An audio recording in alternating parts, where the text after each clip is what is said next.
Welcome back, guys. It's your boy Luca Bazooka here today with another EPL podcast.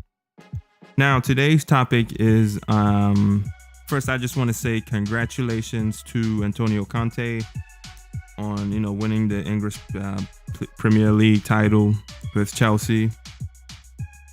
But my topic today is why the fact that Conte can win the Premier League title in his first season proves why the EPL is not hard to win.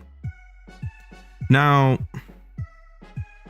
again, this is probably one of the things that EPL fanboys and La Liga fanboys argue about a lot due to the Champions League matches between EPL teams and La Liga teams.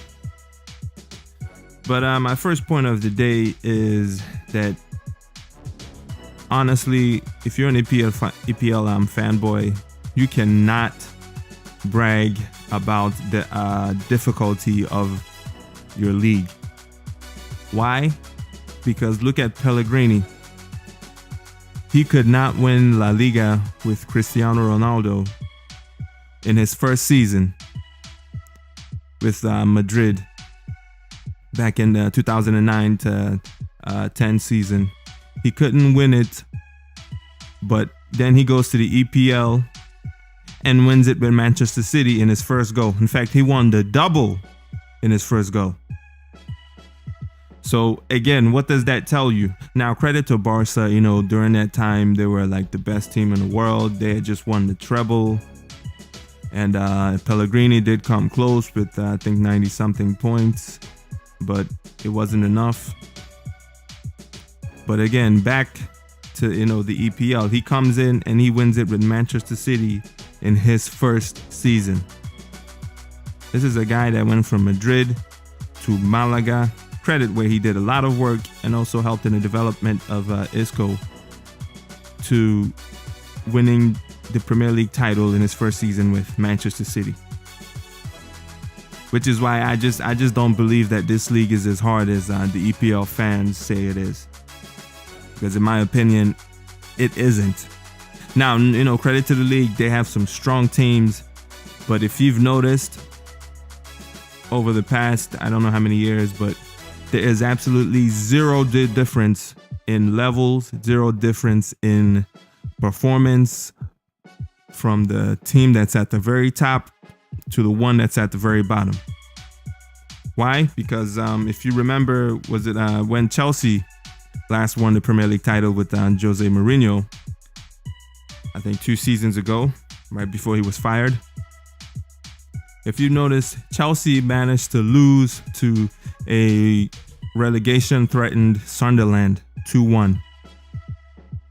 Chelsea, the soon-to-be Premier League champions, losing to a team that is battling relegation. Now, that does not happen in just about majority of the leagues in Europe. I highly doubt that happens in even in second division football in maybe in the Middle East. I mean, think about it. This is a team that's at the top, and you're losing to a team that's at the bottom. Only in the EPL will such a thing happen. And you know damn well that doesn't happen in La Liga. It doesn't happen in League One. And it does not happen in the Bundesliga or even in Italy. It doesn't. But of course, it happens in the EPL. And due to that happening on the regular, I believe that has made some EPL fans say, well, the league is competitive because any team can beat any team. And honestly, I don't agree with that mindset, because if you want to be the best, I believe that, if any team wants to be the best in their league, any team should not be able to beat you at any point in time.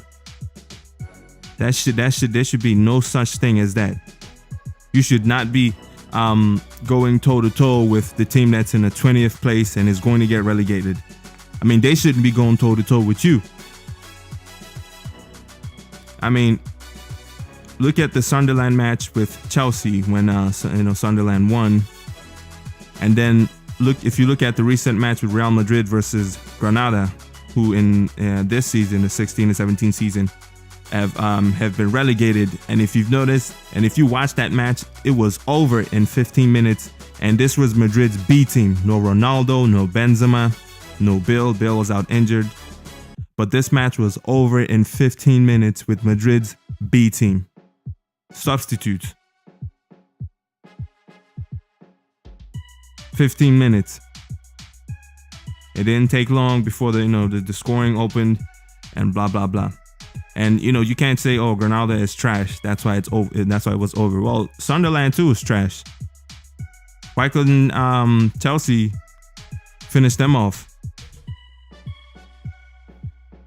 And this also goes to confirm another point, that it doesn't matter who is signed by any of these EPL teams. I don't know, maybe if it's a mentality, maybe if it's a curse, or maybe if it's I don't know, maybe it's something in the water, something in the air.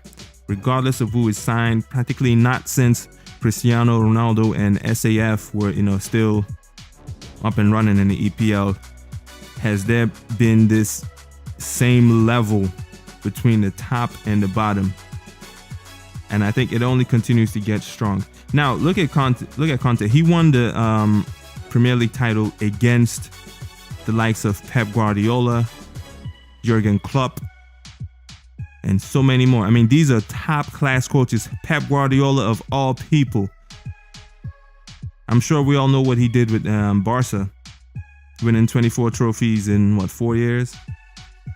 This is Pep. I mean, Conte is not winning this against a bunch of up and coming coaches and new dudes from somewhere that you never heard of. But he is he's winning it against Pep. Now keep in mind this is Pep's first season, so I guess you can cut him some slack. But if you look at what he did in his first season in the Bundesliga, the expectations are high.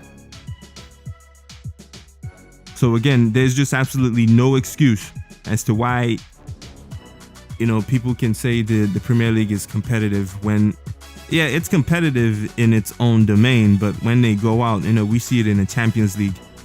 EPL teams continue to get washed left, right, and center versus the best from the EPL continue to get washed, but by the best of La Liga and Bundesliga, excluding the 11-12 season where Chelsea defended their way to the Champions League title against Barca in the semis and against Munich in the final.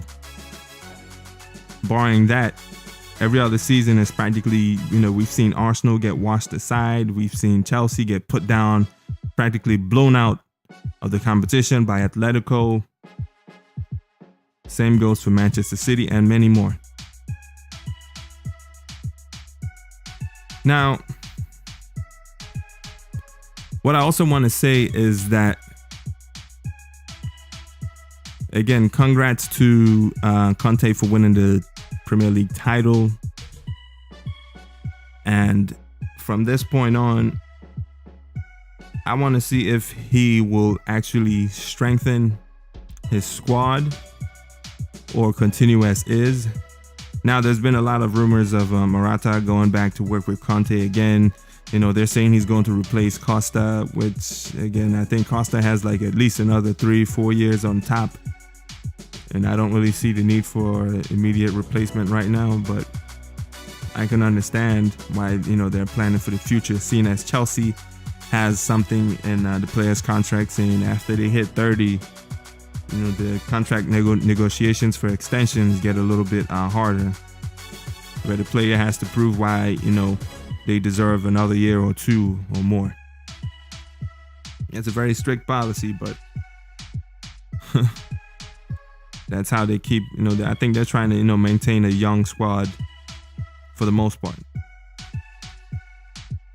But honestly, I like to see where this goes. I guess you could say Chelsea won the league due to the fact that they also have less games than, the rest of the competition in the EPL, which also helped them to just, focus on the league title more. And also Conte, who is now, a back-to-back Premier League winner. I was about to say winner. First with Leicester City and now with Chelsea. Congratulations to him too, to also winning the is it a PWA or PFA Player of the Season award. I'm just eager to see if Conte will continue. Get it? Conte, continue. Okay, I'll stop.